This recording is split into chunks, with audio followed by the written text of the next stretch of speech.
Dasola, the evil guardian. Safi, a single mother, struggled tirelessly to provide for her daughter, Suli, with no assistance from anyone.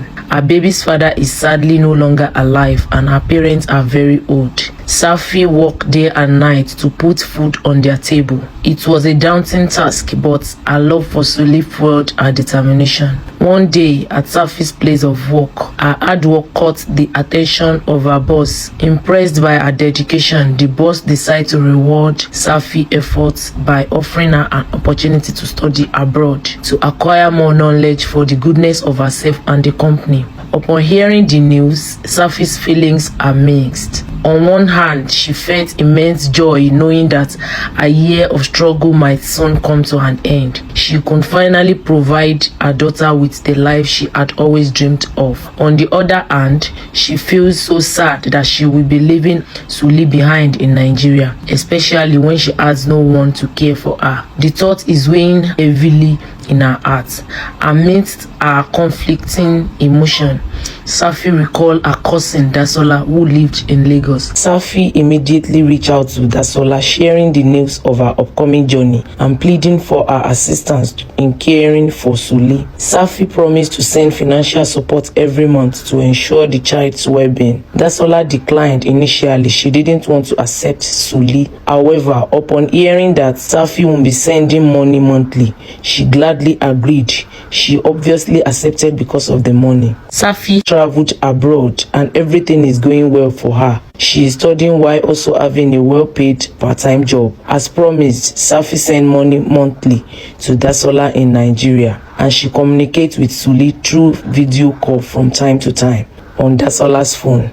As time goes on, Dasola tells Safi that she doesn't like the way she always calls to hear from Suli, that she's having feeling that Safi doesn't trust her and thinking she will not be taking good care of Suli, and she tells her to always inform her before calling on video call. The information makes Safi sad, but she agrees and stops calling Dasola to speak with Suli from time to time, and even though it makes her sad. Meanwhile, the reason why Dasola tells Safi to stop calling frequently is because of her mistreatment of Suli.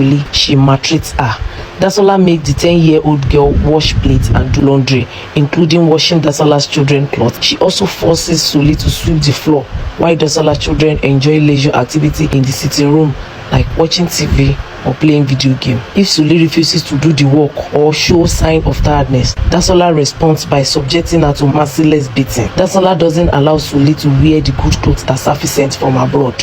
She gives them to her children to wear and makes Suli wear torn clothes. Dasola spends all the money Safi sent on her own children while starving Suli.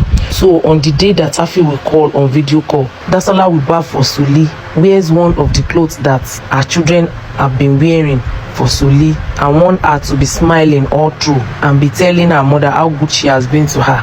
Dasola will threaten to beat her mercilessly if she refuses to do as she say, and out of fear of being beaten, Suli will act happy and even assure her mom not to worry about her, that she's living fine.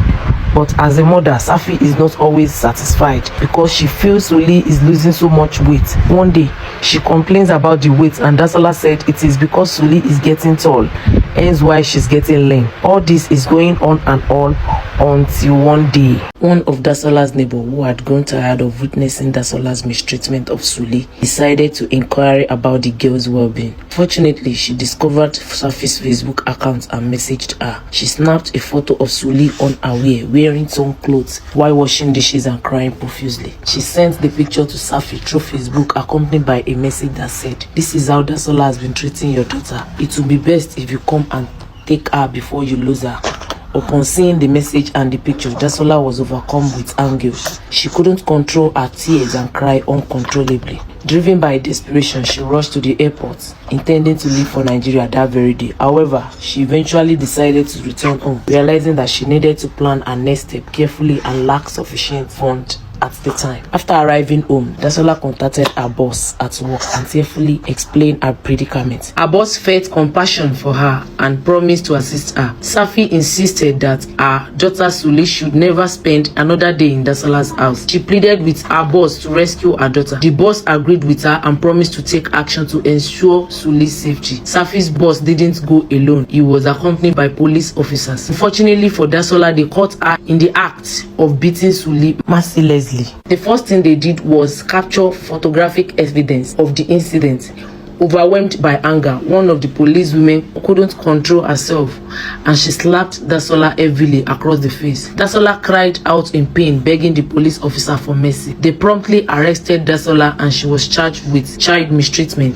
Safi's boss vowed to ensure that Dasola would go to jail. Safi's boss made arrangements for Suli to travel and she was finally reunited with her mother. When they laid eyes on each other to control their tears of joy. Safi elated that she could now be with her daughter and provide her with love and care. It is important to treat all people with compassion regardless of whether we are related by blood or not.